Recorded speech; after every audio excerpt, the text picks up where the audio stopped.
It's the On Stage podcast with Chris Robert. Welcome, everyone. Welcome, Rita, to the On Stage podcast. Hello. I don't have any Christmas stuff out yet. You know, we Americans are really kind of lame. We wait till after Thanksgiving. So I'm a little behind. I haven't gotten anything out yet. I mean, the stores are starting to decorate some. So, I mean, it's out there, but it's not out there yet. So Out there. they're not like the lights and everybody's lights and stuff are not up yet. Christmas trees are not up yet for the most part. Rita Lamar is a realtor from South Carolina. So, Rita, can you give us a little bit of backstory of who you are? I got on Smule. Very weird situation. We had Hurricane Matthew come through, and my cats had been crated because we had to evacuate. We came back to town. I came back to my home, which was fine, which is great because I'm literally 8 minutes from the beach, but I still didn't have power. So I was trying to get my cat out of the crate and couldn't really see because it was early morning. It was still dark out. It was still dark in my room, and I was trying to maneuver with my cell phone light, and that didn't work out so great.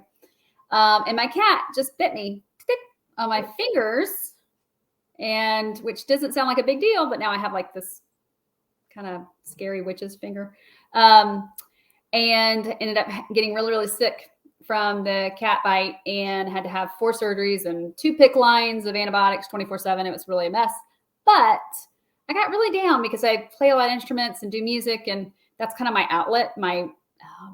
It's my therapy, to get through life. And so within like 8 hours of that bite, I was in the doctor's office. And then on top of that, they were then within 24 hours sending me into surgery. So I got pretty down with all of that. And I couldn't play my instruments, my piano and flute and all that.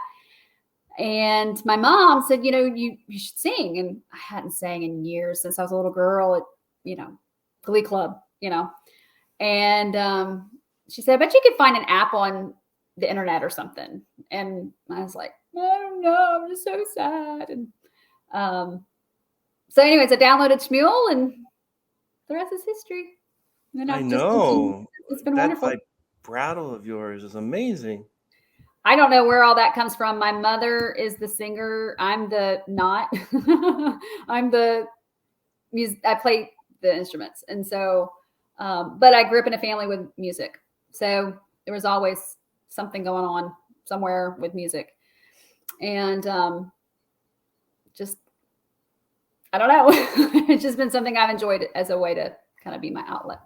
Yeah, I heard recently that your mother was a singer in your church.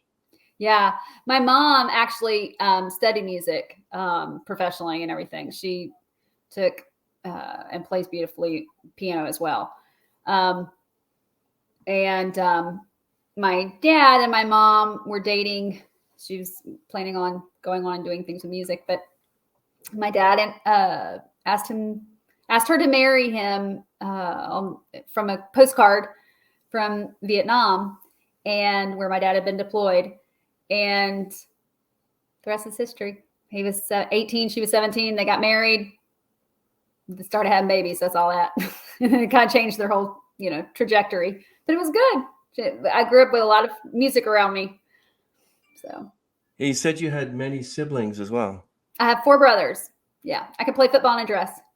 And pretty good. Yeah. So you actually watch sports with them and everything, and oh yeah, beer I was a major tomboy for sure. Yeah. Yeah. That's pretty awesome. Good. Yeah. Yeah. I can hang with the guys pretty well. I think around 6th grade, my mom was like, "Really, we gotta girl you up a little bit." But no, I relate easily to everybody, so it works. Yeah, that's a terrible thing that happened to you with your cat. Was there an issue with her not getting a rabies shot or a booster shot, or? No, actually, cats' mouths, just like everybody's mouths, have bacteria. And it just so happened where he bit me was right on my knuckle. and our knuckles are encapsulated like little bitty bubbles, so that it protects them from all the things that our hands come in contact with every day. But because it was encapsulated, it also prevented them from being able to get medication to it to treat the infection. So then it goes into your bloodstream and you get sepsis. So it was not fun. They said cat bites are bad because their teeth are very sharp, like little hypodermic needles, and they go deep and then they go out and then they cover up real fast and then everything gets trapped in there.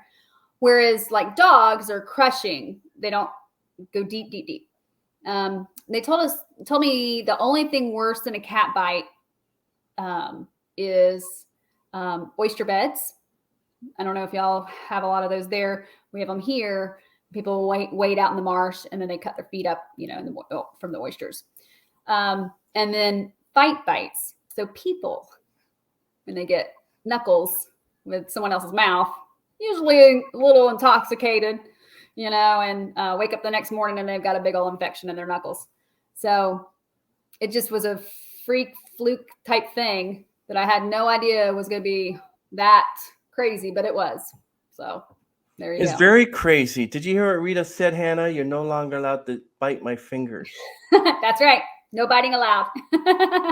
She likes to sleep on top of her box, on top of the refrigerator.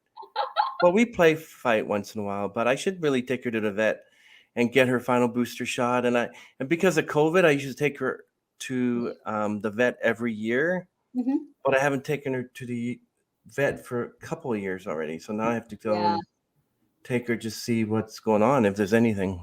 Yeah, I mean, and that was what was so. My cats have never even been outside, and he's probably the most docile. The one that bit me, Buddy, is probably the most gentle, easygoing cat ever.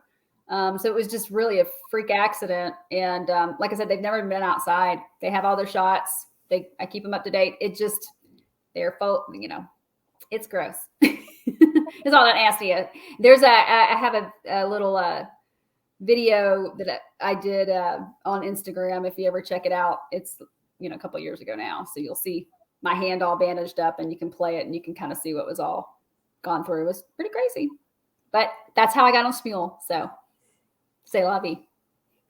So what do you think of the actual Smule product? Because when I first started on Smule, 2015, and it was excellent. You could change the video filters, you could change the sound filters, and you could just save it like that, and just every time you open up a song, it'll always be like that. It'll remember your setting.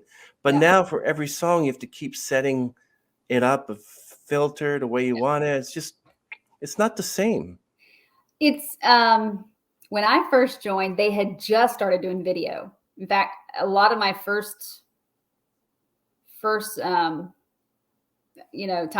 I sang was audio. I think the majority of mine were audio in the beginning.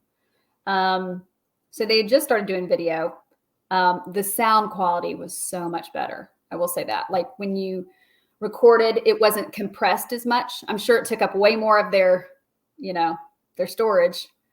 But from a actual sound quality standpoint, the recordings were much better.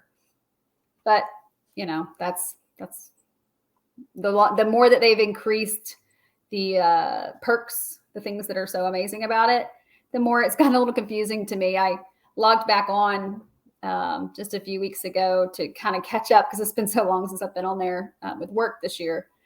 And there's just so many options. It's too many options for me. I get a little overwhelmed. I'm not tech illiterate, but I'm not super tech savvy. So, it's hard to teach me some new things. Like it takes a little more effort. And, it's still a great product. And I've made some amazing friends on there, which I never would have dreamed of ever occurring. So, you just kind of deal. But I just try to keep it as minimal as I join a lot more than I open. So whatever their settings are, I just roll with. I like to join more than I like to open because I like to harmonize a lot. That's kind of my thing. And when I can play off someone else's energy and their, their tone, their expressions, all that. I like it to more come together cohesively. So it's easier for me to join theirs and see if I can try and emulate a little bit.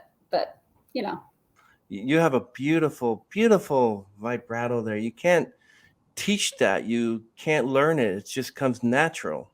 well, it also means that you have no abs. So it's sometimes just a lack of control and running out of air. That's what it is. So that's a way to try to work on your vibrato is,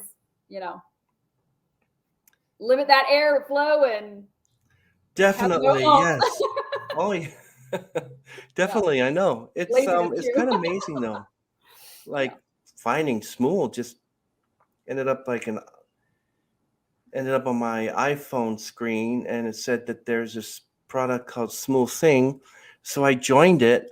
And I met lots of people on there, sang with everyone. That's awesome.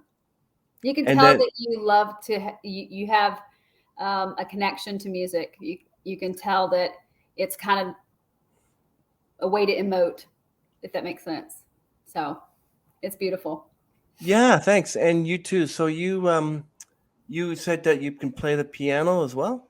I play piano, flute, and violin. Although flute and violin, not as much. I mean, I can obviously pick it up and pick at it, but Wow, the not so much. violin as well. Yeah. Yeah. That's why not being able to use my fingers, not outside of just working in life, but the thought of not being able to play instruments was really it was a tough pill to swallow. I was on my way into surgery with this young doctor. I mean, he looked like he was like 15 to me. And I said, I play instruments, so please don't mess up my hands. Please don't, I was scared I was going to lose my finger. At that point, my thumb and my finger were literally, they could not even touch. They were touching each other here and not able to even touch this because they were that swollen. It was so bizarre. It was really crazy. And I said, please don't mess up my hand. And he goes, well, you don't play professionally, right? And it made me really nervous. But, I came out okay, thankfully. Do you remember that joke? Guy walks into a doctor's office to have his arm bandaged because it was broken. And he says to the doctor, Doctor, will I be able to play the violin again? He goes, I don't see why not. Good, because I never played it before. Well, you're going to learn now. What instrument was it that you started learning first? The piano, the violin, singing, or all three at the same time? Well, I grew up with music around us, so singing was kind of always a first thing because, when you're little, you're not doing much else. But I remember as a little girl in church standing on the stage and singing Jesus Loves Me with a guy that was trying to sound like Donald Duck or something, like for kids when I was probably 3 or 4. So singing has always been there, but it was like a secondary thing. Piano was my first, and I'm glad I did it first because it kind of was a good foundation for everything else. Learning how to sight read music and, learning just the regular theory and mechanics of music. And it also then helped me with tone as you go into violin, piano, you have exact notes to push, and then that sound comes out. But with violin, if you're off just a little bit, you're off, like way off. So it helped me develop more, a better pitch within my hearing, if that makes sense, to be able to then find it better on my violin. A few years ago, I went through a lot and had to move, and it was kind of a little chaotic in my life at that point, and did sell my violin and my flute. So I sold them several years ago, and I haven't really picked them up per se. I have a flute. I pick it up every once in a while, but they're not my go-to. The piano and singing are now. Just a different stage in life where I enjoy it more. Do you think it's easier to learn to play the violin? Do I think it's easy to play the violin? I think anything instrumental that you put your mind to, you can learn. The muscle memory that you get with, playing younger is very important. It comes back very quickly. When you pick it up, it really does. As an adult, it just kind of, it's in there. It's like riding a bike. You kind of just get back on the bike and I can do this, but does it sound as great? Probably not. Yeah, it's just, it's hard. It's a hard instrument, though. I think every instrument, it has its own things that are difficult.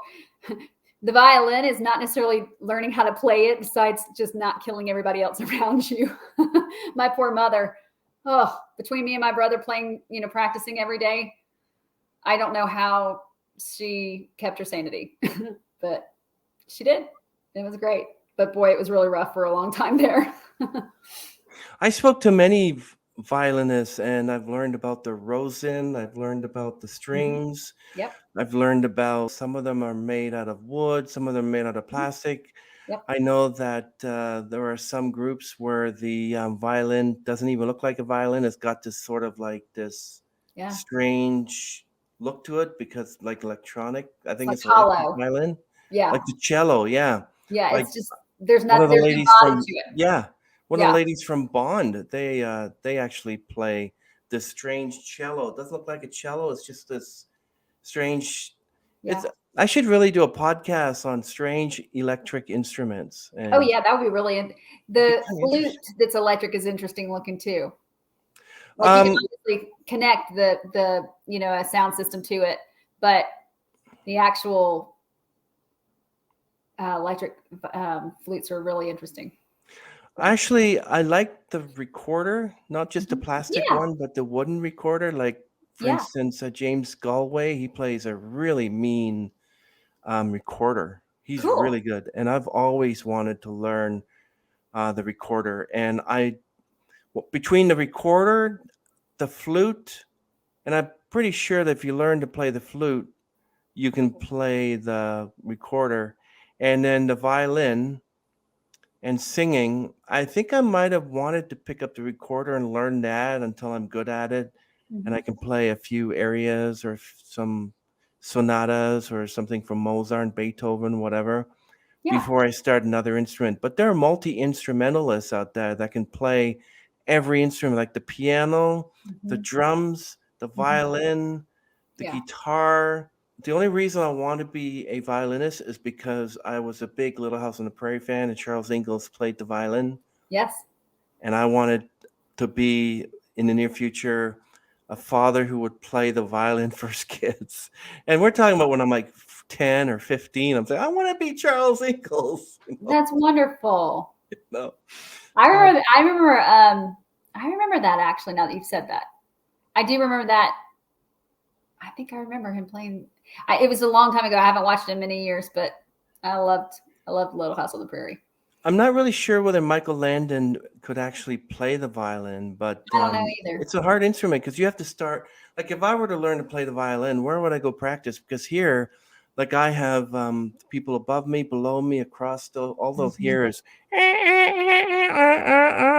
and they'll be going, who's killing a cat in here? And I'll get knocked on the door and everything. But when I do sing in Smule, I've been doing that since 2015. I've been singing loudly. With the instruments, that's where electric instruments like the violin, electric pianos, that's where they're used often, especially with kids. Now they can put their earphones in, and you don't have to be loud for your neighbors or for your family. So, the kids just kind of put their headphones on and listen to themselves. It's kind of interesting. Definitely not want to have the drums in my apartment. I Oh, want everything to be quiet. I was taking vocal lessons, and then every Christmas we go and we all do like a recital. We dress up in our suit. We choose a song. A lot of them are like Italian songs. I like the Italian language. yeah. But you got to do that rolling R. That's when I opened up the prayer. I realized it does sound good. I figured, okay, well, this is one I sound good with Rita. but I know that you have to have a lot of the rolling R's, and you were perfect in that. Well, I did. I was asked to sing a Christmas. I can't think of the name of it now. A Christmas song last year that is mainly done as a choir ensemble type song in Italian. My first Italian song ever, and it was really difficult.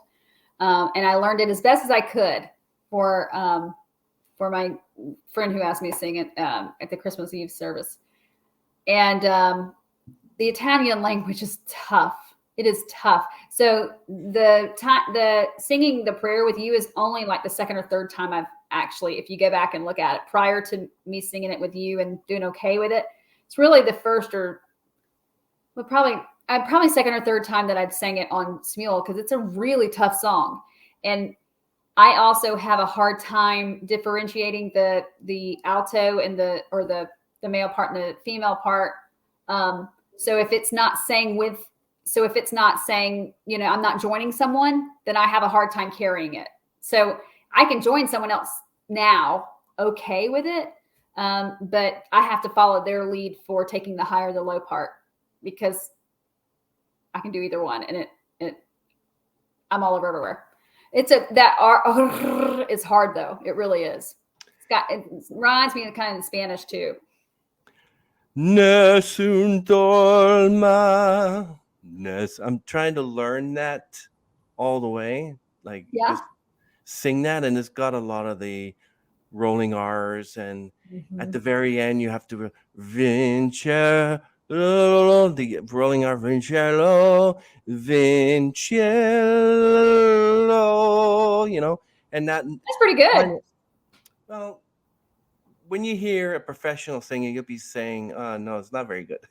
Well, we're always our worst critics, right? Individually, we're always our hardest. So, or at least most musicians that I know are always their worst critics. So give yourself some grace, enjoy the music, and learn from it. I mean, you can always learn. Everybody can always learn. So you just keep learning. That's anybody who doesn't want to continue to learn in life. Up to the day I die, I want to keep learning something. How long does it take you to learn a song? Depends on what I'm learning of the song. So if I am just learning the melody, which I have a hard time to, believe it or not, I lean into parts. I lean into the alto, or I lean into, because with my mother, she is a high soprano, really high soprano. So because of that, I always took the second soprano or the alto part. My dad took baritone. My brother sang bass. So we kind of, when we were singing in harmony, I was always that harmony. So when I listen to a song, my ear lends to the alto, if that makes sense. But if I listen just straight to the melody part, then I can usually do it. It depends on the song. If it's a different language like Italian, that's hard for me. That's real hard, because it's not something it's natural. It feels unnatural, If it's just a regular, just blasé song, I can usually pick it up in a day or so, as long as I can, especially if I have sheet music, I can just pick it out. That's fine. Listening in my ears, not quite as good as it used to be. So it can take a little longer, but I like learning new music, especially when I was in Music and Friends, which we just disbanded, but that was my group, and I really enjoyed them on Smule. Look them up if you haven't seen Music and Friends. And they did a lot of choral arrangements, which I love. So, we were learning a lot of music often. I love Ritter. So a lot of those choral arrangements we would do together, and got to do some parts, which I love. And I learned a lot through that. Had to pick them up. Didn't have much of a choice. It was really great. So I like new stuff. It's sort of like the high voice. Like you mentioned, your brother is a bass. Mm-hmm. I'm a baritone as well. Yeah. And I'm also a falsetto. That's pretty good. but my vocal coach said I was a baritone. Oh, okay. You Never heard that familiar with? before. That's cool. I So you're interrupted kind of a you. little bit of both. Huh. Yeah, baritone. So be like, Cool. there once was a ship go put to sea. The name of the ship was a bully OT. You know. That's pretty good. And I did a lot of Bee Gees. Like when we first started getting on Smule, I did the Bee Gees challenge. I'm like trying the song and I can't do it, so I would drink water, or whatever. But every time I try to do the high voice, I get like this. It's a vibrato, but it's a vibrato you don't want to hear. It's the phlegm vibrato. That's an awful one. I know what you're talking about. Yeah. And Yeah. then suddenly I'd And be in the that's a kitchen. late night vibrato for Yeah, me. late night. It's Yeah. a tired voice. It's when you've overexerted, especially if you've been talking all day. I read online somewhere that Celine Dion, the day of her performance, doesn't talk at all, literally, till she starts warming up. And it's because it's a muscle. You're using it all day long, just talking. I can tell you for work, when I am, talking with clients all day long, I'm going in and out of houses. They all have different smells. They all have different funks to them. And I'll come home and I'll try to sing and I'm like, awful. It's just because I've been using my voice all day, environmental things that do things to your allergies and your sinus cavity and all that, but I also can't sing first thing in the morning at all. So, and eating before you sing can really be, especially if it's something phlegmy like milky stuff, you kind of have to do more clears and those little things that I never even really thought about till I started doing Smule. So you live and learn a lot. And I also realized, Rita, that you don't order a pizza and eat it and then sing. You do it Oh after. my, how many times have I done that? Yeah. And I'm like, oh, pause, belching. I mean, that sounds horrible, but or Coca-Cola, don't drink a soda. I always get a kick out of people who are sitting there chugging a beer while they're singing, because I'm like, how do you do that? I just don't even, or laying down to sing. I can't do that. Never been able to, never will be able to, but more power to them. And now they got all these terrible filters. Sorry, Smule, if you're watching this. I Terrible. feel like it really, back in the day, okay, so I noticed it especially this year with Halloween, because in years past, we had to do our own makeup, we had to do our own effects, really, really work it hard.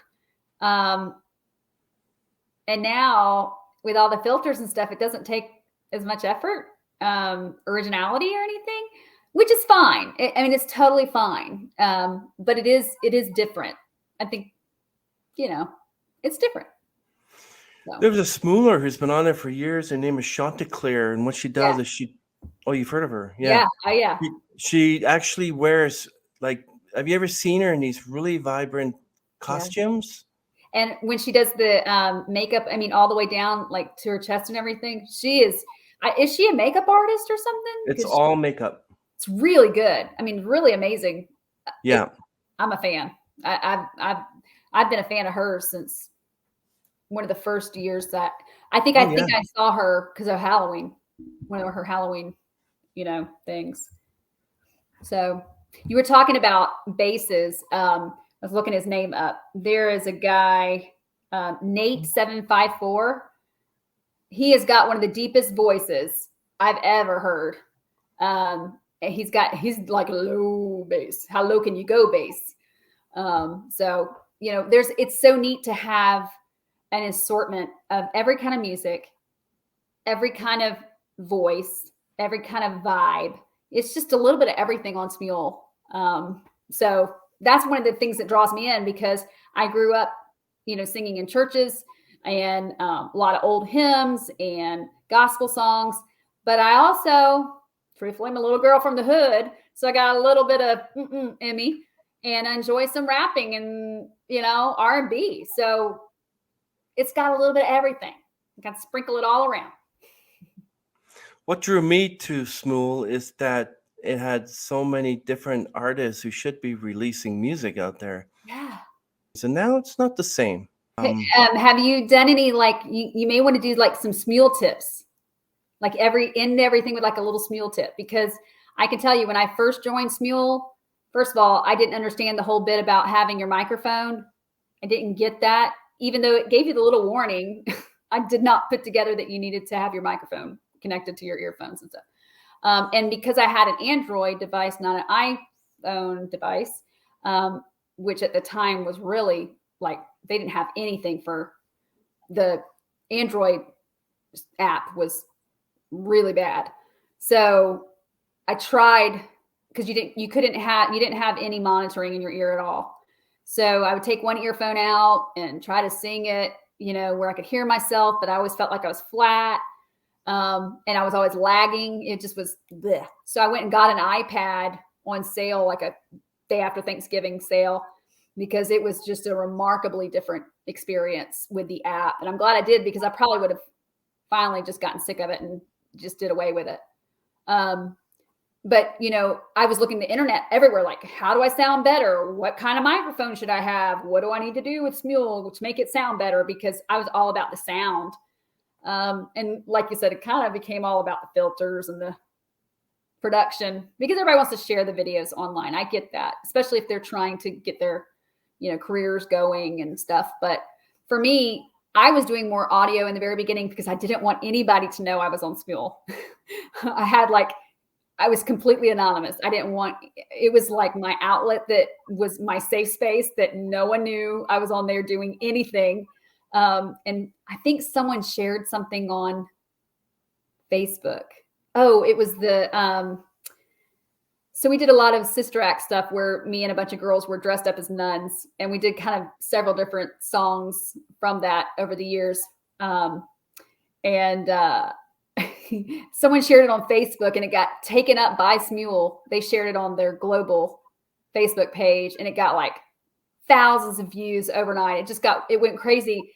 And I got tagged in it, and I was like, oh, secret's out. And I thought that I was going to, I don't know. I don't think figured I was going to get hate, but it was kind of like my outlet that no one knew about. So I didn't want to share. I was kind of just able to be anonymous and go in and just have fun and let loose.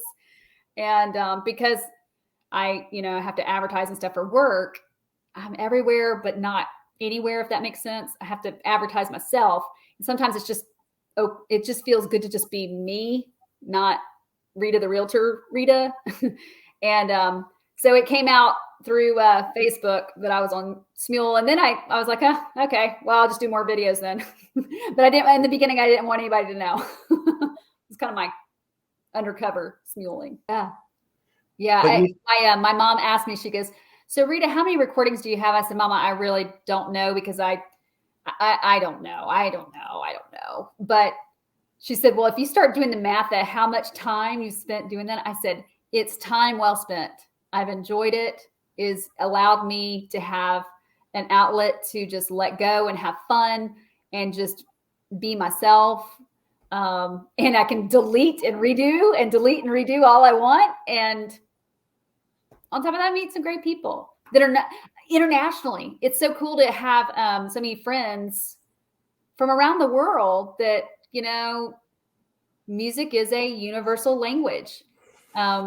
I think of it kind of like math. It's something that everybody can speak in their own way. So it really does kind of bridge the gap around the world. It's pretty cool. You're talking about sometimes you just do audio because sometimes I'm not camera ready.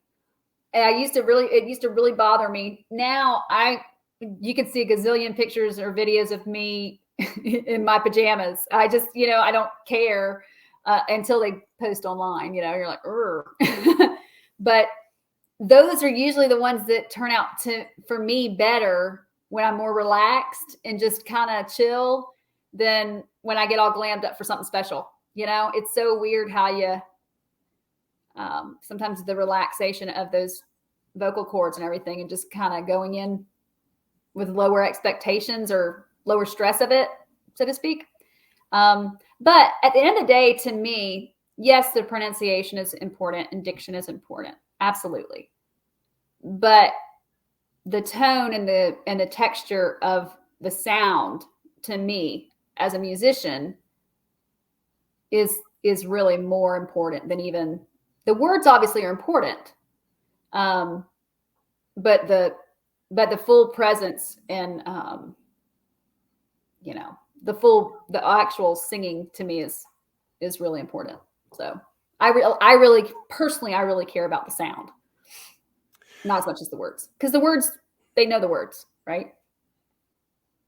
They know the words. So I really put more emphasis on the actual diction of the sound, so that it comes out well. It's executed well. Yeah, executed, I guess is what I'm trying to say. Yeah, that's yeah, I understand that. Everything has to be executed properly, and I noticed that when I decide that that particular evening is the time to go sing, like I mentioned that like when you said that Celine Dion wouldn't even talk the whole day before she performs, and I would order pizza and eat it and then perform. I'm like, no. Yeah, yeah, yeah. You know. Think of you're sitting there playing your trumpet, as a think of your voice as your instrument. If you're a violinist, you have to rosin that bow.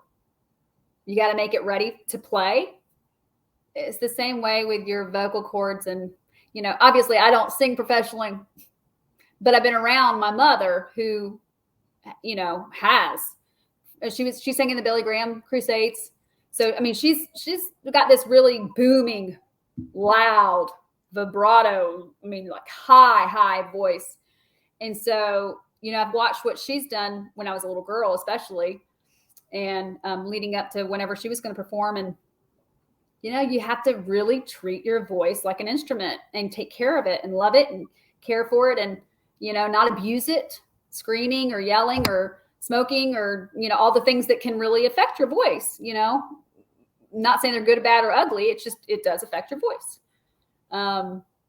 And being able to care for it will help a lot of those other things. But Celine not singing or talking or doing anything until she's ready to warm up for that night tells me that she understands the importance of putting that stress on those vocal cords and allowing herself to have complete relaxation of this. Whereas I tense up, especially when I'm going high, she's relaxing and allowing those muscles to do what they're supposed to do so that she can,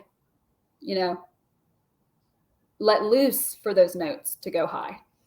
So, yeah, I watched my mom do it my whole life. So you said your mom performed in the Billy Graham Crusades. Did she actually? So she actually met him.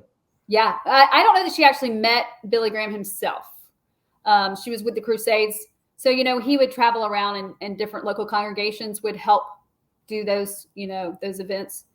And so she was, I think, in Georgia. I think it was in Georgia, North Carolina. My mom's brothers, both of them were ordained ministers. And I think it had to do with their local congregations. So. Yeah, I remember I went to a Billy Graham crusade down in Toronto. We have something called the Sky Dome. Mm-hmm. And I remember sitting on top, and Billy Graham was this tiny little thing like this. Yeah. At the end, it always have an altar call. Mm-hmm. And I don't think altar calls are biblical. I couldn't find it in the Bible anywhere, but people just started going up to the front and giving their lives to Jesus. But how many actually, what percentage of those remained with the Lord, Yeah. Yeah. Yeah. He, I guess he was planting that seed and hoping there was some discipleship and follow up afterwards. I don't know. You just never know. You never know. The teaching of Charles Stanley is something I like. And is that In Touch Ministries? In Touch Ministries, yeah. Yeah. Yeah. I grew up listening to Charles Stanley too. Again, family in Georgia. And I think he's in Atlanta. I think. And we used to make fun of him. That's not nice, but we did because of his comb over when we were kids. But he's got a really big ministry there in Atlanta. And he's like 90 this year, and he retired. Did he really? Is he 90? He's 90, yeah. Wow. I didn't realize he was 90 years old. That means I'm Oh. I grew up listening to him as a kid, so I'm feeling my age a little bit there. Yeah, that's funny. Yeah. Hannah's sleeping. Is Hannah your kitty cat? Hannah's my kitty cat and my black cat. Yeah. Oh. How old is Hannah? Oh, she just turned 8. Oh. So she's a rescue. No, actually, I got her from, yes, rescue. Something like that, but not exactly. Something like that. She was adopted. She was adopted. Yeah, that's all you need to know. That's awesome. But yes, so I take it most of your family are believers? Actually, no. Oh. So, well, we were raised. So there's a lot to that. There's some multi-faith. I grew up in multi-faith family, and come from Jewish background. Actually, my mom does. So we had a little bit of everything, which was wonderful because we actually got to see a lot of representation in the Old Testament that came, was basically prophecy into the new and forward. So we grew up in the faith for sure. Some people stayed with it, some people didn't. So, but doesn't mean that we don't still pray for, family. So I want to one day go to Israel. Yeah. But my parents they went right before the pandemic, and it was wonderful. My dad obviously is Christian. My mom's Christian, but when I was in middle school, she started kind of implementing or bringing into us more of that, Jewish background that we didn't really know. We kind of knew a little bit, but not really. We knew it more like in the abstract of what was in the Old Testament, but not really in practice. And now she's obviously Messianic, and my dad would claim he's Messianic by marriage. And they have on my friends list, you might see Eric Tokacher, and he's a rabbi of a Messianic congregation in Florida. And he has worked a lot with Jay Succulo, and I don't know if you know about them and the ministry they have. So I'm a huge believer in working with Messianic believers. I think that's wonderful. So I became a Christian believer back when I was 18. I can see that we have a kindred spirit. So we do. We have connection. Really, I know. What's your favorite song to sing? It is Well With My Soul. It is my favorite song. I love it. I love the harmonies on it. I love the words, the history of it. It's just my favorite. And you can see if you look on my Smule, I sing it a million times because it's my favorite song. Till the Storm Passes Over is another one. Love it.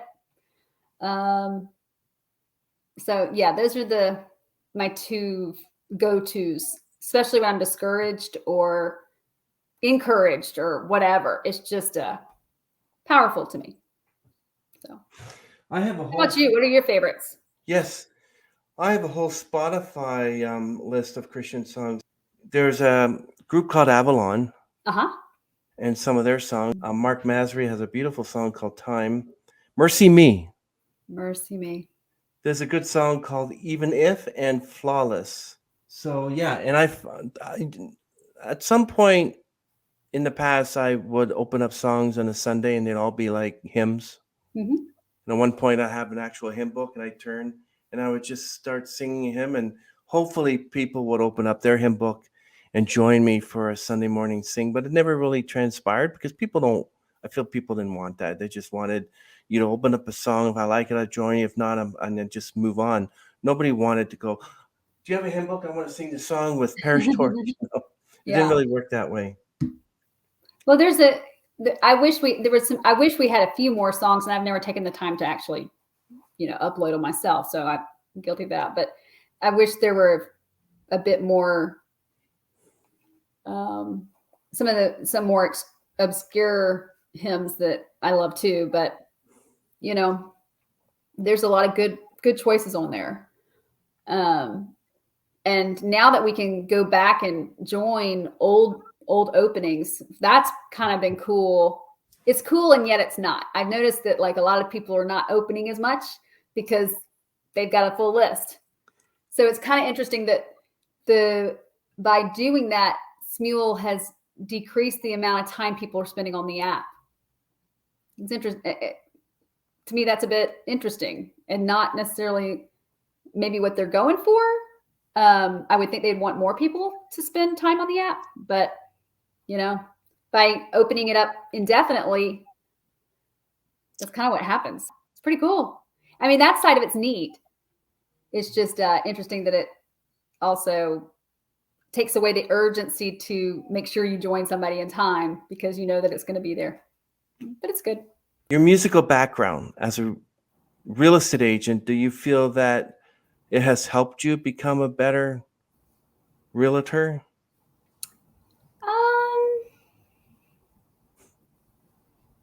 I don't know. That's a good question. I think in real estate, you kind of have to be willing to just step outside of your comfort zone and walk up to someone and say, "Hey there, hello. Nice to meet you. How can I help you?" Or "Let me sell you a house." You have to have somewhat of the gift of gab. You have to be able to communicate with people. And I think, especially performing, can, not always, but it can give you a sense of confidence with people. Not cockiness. That's not attractive, especially in real estate. But it can give you not stage presence, but kind of stage presence when you're giving a listing presentation or mainly that kind of thing, when you're trying to sell yourself without selling yourself, if that makes sense. So yeah, I don't know how to connect the dots there, but I know it's there. At least it is for me. Obviously, there's some great real estate agents who can't hold a tune, but they have other things in their background, I'm sure, that has helped propel them. And I know that music, for me, has been a means of something. It gurgles there to help me do what I do. If someone died in the house or was murdered in the house and you're trying to sell the house, are you legally obligated to tell them? It depends on which state you're in. Oh, okay. So South Carolina, no. I will tell you what I mentor my agents with is, if you know something, disclose it, especially if it's a violent crime. If you find out that you bought a house that had a mass murder in there, nobody wants to find out after fact. The internet is a wonderful thing because the internet now, you can Google an address and find out a lot about a property just by the address. But in California, you do have to disclose a violent crime. I believe, I'm not 100% sure because I haven't been asked this in a while. And this is a question I always get asked too. So I should probably look it back up.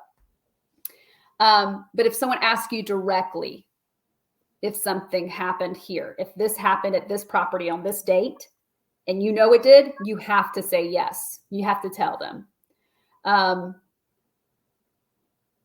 But outside of that, buyer beware. Buyer, do your homework. Make sure you're comfortable. Make sure you know everything you want to know.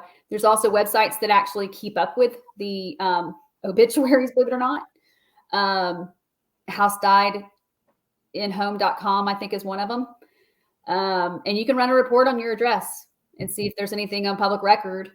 Now, that being said, prior to the early 1900s, especially for old homes, and I'm in a historic area, so we have houses that are from the 1800s easily. there probably was a body in the house because they didn't have funeral homes. They didn't embalm people. You would actually put people in state in their living room, you know, for people to come and pay their respects.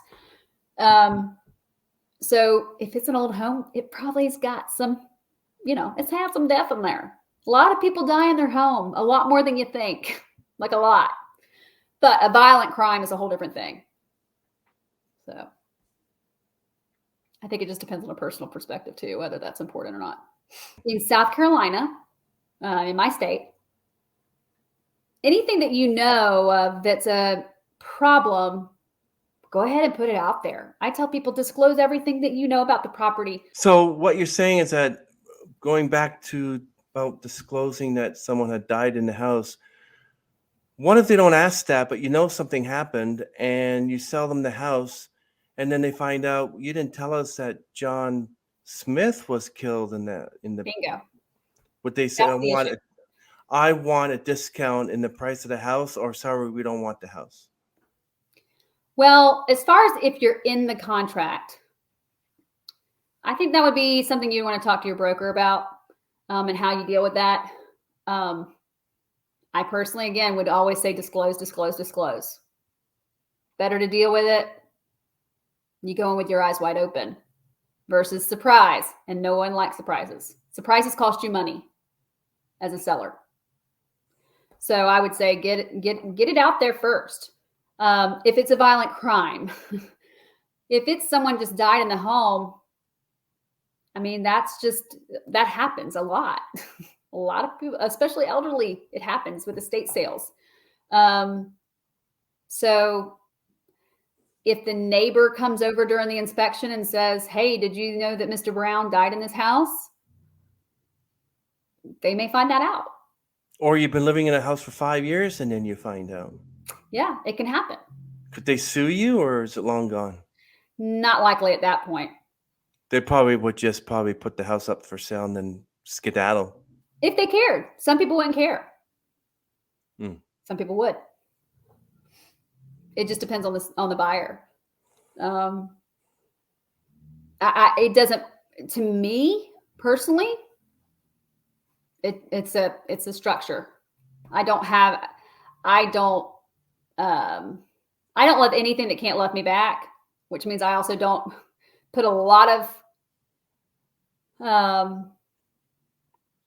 don't know what the word is, but I don't put a lot of my security, I guess, in my stuff. So if I find out that someone died in my house, which someone did die, I think, in my home before I bought it, and I renovated it. That to me that's not a big deal.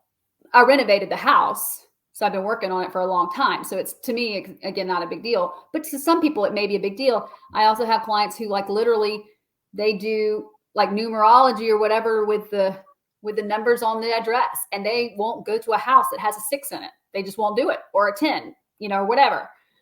So people are funny. People are finicky. People have their own stuff. And so the key is to try to find out what their stuff is and try to find them something that works with their stuff, whatever that is. So I don't know what the law is like in the States, but here, one of my brothers purchased a house, and when he found out that only 50 yards away a train would go by, and 2:30, 3 o'clock in the morning, he said, you're going to cut the price down by 10 grand. Is that usually something that happens in the States, where if the person buying the house realizes, hey, you didn't tell me there's a railroad over here, does that mean at 3:30 in the morning I'm going to hear, can I get a discount in the house? Or you're in an air traffic pathway? Yeah. That does happen. I will tell you, Google Maps has helped a lot with that, because buyers look up everything about a property they can find on the internet before they even look at it. So they're going to usually see it on Google Earth or Google Maps and see that there's a train track X amount of space away from blah, blah, blah. Or if it's on a busy road, or if it's near a cemetery, or if it's near a church, or if it's near a bar that may be loud. So locationally, buyers do have a better understanding of things before they even go and look at a house now. That's some of the the perks we get from the internet. What about house inspectors? What exactly are they looking for? So each state has usually kind of a rundown, a list of things that are considered important: structural, mechanical, all those things. And the inspectors have to be licensed for those things that are in that list. Now, they may have additional licensing that allows them to add on to that of all the things that they can inspect. But there's a standard, basic understanding of XYZ. Like I said, structural, mechanical, systematic, some of those things. Again, it's state by state, though. Every state has their own real estate laws here, which can be a little confusing at times. Builders have to guarantee their builds for 8 years structurally. And there's building standards from your local county or city for your permitting. So there are some backups there, but an inspector is important. It's just a good idea to get a second set of eyes. It's a moving target when they do an inspection. So you may or may not have a full understanding of everything, but you've got a much better understanding. Do you have to go to school for that? Mm-hmm. You do. You have to get licensed through the state. So that's why there's kind of a standard of what they're looking for. They're looking at the roof system and how the load is carried on those trusses, and same with the foundation. If it's on a crawl space, they're going to know how that's actually being carried and what load underneath the house. Are those pylons? Are they structurally good, or are they showing signs of wear and tear or termite damage, etc.? So, they're gonna look at HVAC and determine whether they think it's probably on its last leg, or does it not come on at all. Plumbing, if there's something that's leaking, that's important to know, because this can be some expensive, smaller things, but they can really add up. And it just kind of gives you full information so that you can make your plan as a buyer. Some people may be scared off by XYZ, some people may not. But it provides you the information, so it empowers you to make the right decisions for your circumstances and what you're going to have capital for after closing. You may not have the cash needed to deal with a major plumbing issue after closing. So you're going to want to know if there's a problem, if it's leaking if the sewer system is leaking into the crawl space, that's kind of a big one to know. They're going to check those things out. So let's say if you have information, a house was put on the market, but even after 5 or so odd many years, is still for sale. Either nobody wants it or too much. If a house is on the market that long, it's not the market. The market is telling the seller they're not priced right. Everything can be made up in price. If you put it out for $100 tomorrow, do you not think it would sell? Price always makes up the difference. So it's either a doghouse, it looks really, really bad, or it's price. And if it's a doghouse, it can be made up in price. Now, that doesn't mean that a seller wants to sell it for what the market is telling it's worth. A property's value is only based on what a buyer is willing to pay for it. So if you've been on the market for 5 years and no takers, you've probably been through a couple agents, often good agents. It's probably not the agent, and it's probably not even the house. It's price. So they have to drop the price down considerably. Yeah. Oh, wow. Yeah. Pricing is always key. Because it can, like I said, everything can be made up with price. If the house is fully renovated, if it shines, it's gorgeous, it's perfect, it's in the perfect spot, and it doesn't sell, why wouldn't it sell? It's got to be priced. Rita, how do you deal with the stress as a realtor? The real estate market is a roller coaster ride. It always has been and always will be. That's why I Smule. It's my therapy. It's my way to kind of just debrief and emote and allow myself to just go away mentally. It's hard to turn real estate off. It's a 24/7 job. It's not a full-time job. It's an all-the-time job, career. So what I'm doing today may affect something completely different in 2 years. So you kind of always are always on, always on. When I'm smuling, when I've got those headphones on, I can kind of get away a little bit. It's a wonderful thing. I periodically will turn my phone on silent for a little bit and give myself a break. But it really is all the time. So it's hard to make plans. My family can attest to that. 2 years ago, Christmas Eve, I was writing an offer with some people I'd showed a house to that day. And we got into multiple offers, and it was crazy. That's just the nature of real estate. It's a wonderful industry. It's a very profitable industry. But one of the biggest lies that I thought when I got into the business was that you make your own schedule. You do not make your own schedule. You can flex your schedule as you want to, but your schedule is made up of when your clients are available. So you're often actually moving your schedule around everybody else. Do you have an idea of the biggest house you sold? Size-wise or money-wise? Size-wise.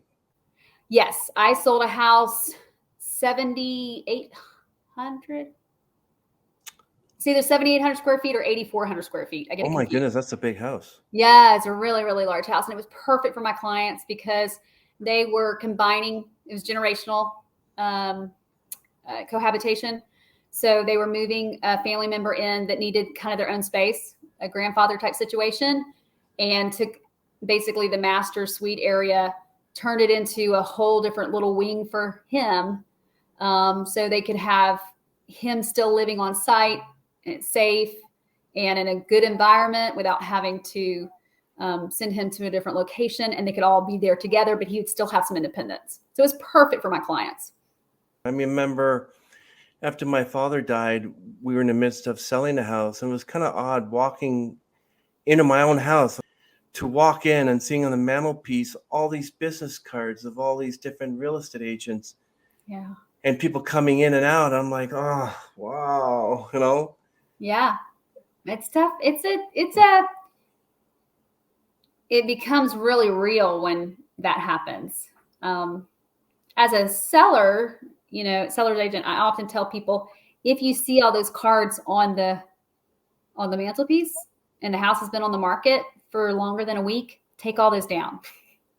To me, when I'm working with a buyer, that says all those people said no. Otherwise, it'd be under contract. So, yeah. So it's better to take those away. Get those out of the picture, because that just shows that there has been a lot of activity on the home, but no offers. Can you tell me why, like here we had really bad looking, older, broken down houses in the middle of nowhere where your view would either be of a highway, whatever, selling for hundreds of thousands of dollars. Is there a reason for that? 3 words: location, location, location. It's either proximity to something important, if it's near a hospital, if it's near a university, if it's near the beach, if it's near a lake. Even if everything around it's not that real great, if it's still proximity, sometimes, for example, some areas are not so great, but they're near a metro station. That's a really big deal, because then you don't have to have transportation. You can just get a metro card. We don't have a metro here, but I know that that's the case in my brother's. He lives up near DC, and that's a big deal. It goes up majorly in cost to be near the subway or a train station, etc. So location always dictates ultimately the value. If you have the exact same house in the country in Somerville, which is an area here, or you have the exact same house on the ocean front, which one do you think is going to be more expensive? Exact same home. Same By size the lot, everything. it's more expensive by the water, that I know. Exactly. So location always dictates everything, ultimately. I can find you a house anywhere. I can't pick it up and move it. Would people literally not buy a house because of near power line, or what came first, the power line and the house, or the house and the power line? Depends on the buyer. So there are some buyers that really don't want to be near a power line or a cell phone tower, or electrical station where they have it, blocked off. You can't get into it, but you can see all the grid is in there. Yeah, it's going to be, again, buyer specific. The more check marks you can give by a house, the more people are going to see it physically. You got a bigger net to cast. If you are near a busy road or on a busy road, or if you're going to be near right under power lines or something, there's going to be less and less people who are willing to look at the house. So it's just a smaller net. And sometimes that reflects in the value. It just depends on the actual property itself. How about houses that are built near cemeteries? Again, it's a buyer specific thing. Okay. Some people love that it's going to be quiet. But you look out the window and you see a cemetery.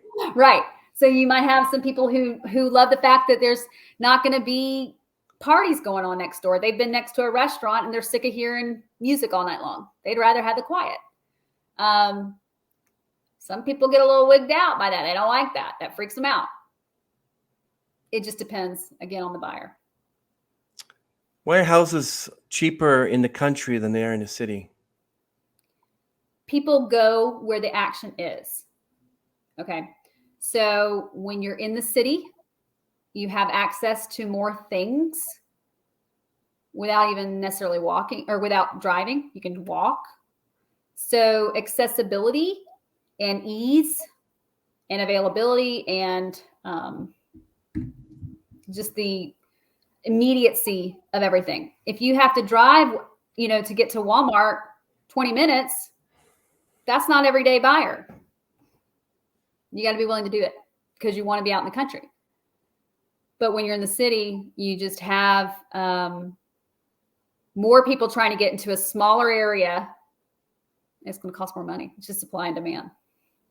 So passionate about your job. Isn't there a time when you just wanted to just quit because your phone is ringing, you have emails, you have texts, you have this going through your ear, this one going out the ear, you have this and...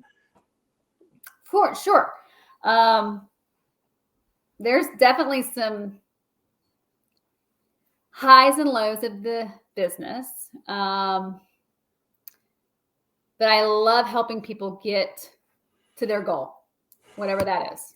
If the goal is to buy a house before they turn 25 or before they turn 40, or to help them buy their first investment home, or to help them buy the land that they're going to one day build on in 20 years.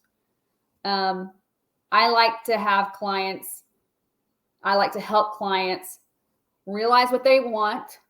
They don't always know exactly what they want. They think they know, but they really don't necessarily know. I help them surmise all of what they want.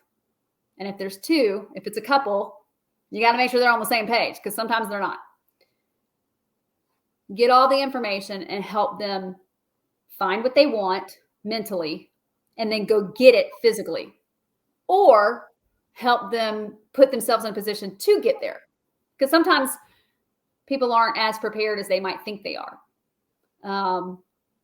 They may need a little more down payment. They need to save up a little bit more. They may realize that what they can afford, they really don't want. And they're willing to rent for another year while they save up to get what they really, really want. So it just, I enjoy helping clients get what they want. So does it have the high moments? That I love those high moments. It has some down moments. It's mainly, this business is a business of relationships. So who can really affect how you help people and whether they call you. So sometimes when you find out a dear friend used another realtor, that hurts a little bit. Gotta be honest, it hurts a little. But that's the business. sometimes your friends or your family don't want you to know their business. So it's not that they didn't want you to do it. It's just that they didn't want like people who know them really to know their financial situation. So that's usually the lowest, is when it stings a little, or someone that you worked with before goes with a neighbor who, came knocking on the door, said, "Hey, let me sell your house." And you say, "Okay." And you would love to have been able to help them. But that's just the nature of real estate. And you kind of have to take it as it is, get back up, dust yourself off, and go get another. The hardest part also, though, is the feast or famine. So you can go months without closing anything. So you have to really be sure to pace yourself financially, pay your taxes like you should quarterly, because that can catch up with you really fast. So, What was the pandemic like for you in real estate? it depends on each state. Different states shut down differently. My state, we shut down essentially for 2 weeks. And then realtors, our association, locally petitioned the governor to be made necessary employees, and because people were still moving. In fact, locally, we have the Medical University of South Carolina, which is the largest hospital. The largest employer in our area was moving people here. So we had a lot of nurses, doctors, everybody moving to our area, and they needed housing. So we were, needed. We were more careful, but my business didn't change. If anything, it got a little busier during the pandemic. So when everybody's talking about being home, I was like, I can't get home. What? You got used to wearing a mask real fast. Didn't bother me. If anything, it helped with my allergies because I wasn't, in some of these old musky houses, and didn't bother me. You were more careful. We would touch less properties.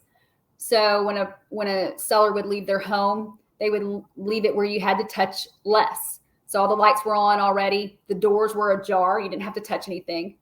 In theory, you might be able to get through the house without having to touch anything, with the exception of the front door. Some people had to take their houses off the market if they were immunocompromised or in a more vulnerable state. I had a couple clients, elderly clients. They took the property out of the market. Totally understandable. And we did. Did a lot more virtual showings. That was a little weird. I have to admit, I was a little nervous about it. You have people showing up for inspection or for the closing, and they've never seen the house. That was a little anxiety provoking because you hope that they like the house. It wasn't even about the house as much as the area. What if they didn't know the neighborhood? Or they were out of town and they'd never been to John's Island or been to James Island, so that was a little sketchy. Now I'm totally good with it. Before, though, the pandemic, you would occasionally have military who did that because they were used to moving, and they would get up and move, and they were fine. But I was always nervous with making sure I showed everything about the house that didn't show in the pictures, right? Because pictures are beautiful and happy and good, and they may not show everything for what it is. So when I'd walk through with a virtual showing, I was be sure to show everything that I could see that looked extra different than what they could see in the pictures. That was probably the biggest adjustment, was the virtual showings for me personally. So I was a little hesitant for my sellers to take those offers too. So I was like, I want them to take a look at it. When are they going to see this house? Are they going to see it at inspection? Are they going to see it, 3 days before closing, and then all of a sudden everything falls apart once they look at the house? So at least you were working. Yeah, I'm very thankful. I was able to work the whole time. Had family members that were not. My mother's a school teacher. She literally had retired the spring before the pandemic. Oh, wow. Thankfully, because she said, it would have been really, really hard for her to learn all the technology. As she's approaching retirement age, and doing the Zoom teaching and everything would have been really hard. My mom's an on hands, very hands-on type teacher too. it would have been really hard for her on the computer. But you make work what you had to make work, because my mother also is immunocompromised. So she would have had to do it. So I was very blessed. I was able to work the whole time without missing a beat. Thank you for joining us on the On Stage podcast for today. Yeah. Really enjoyed talking to you, learning about real estate, learning about your family. Just hit the subscribe button to Rita, will be listed in the description below, and also her Smule Profile. Check her out, and we'll have specific links to some of her songs. And we really appreciate this, Rita. Thank you very much. So absolutely, my pleasure. Absolutely. Thank you so much. You're very welcome. Let's say goodbye.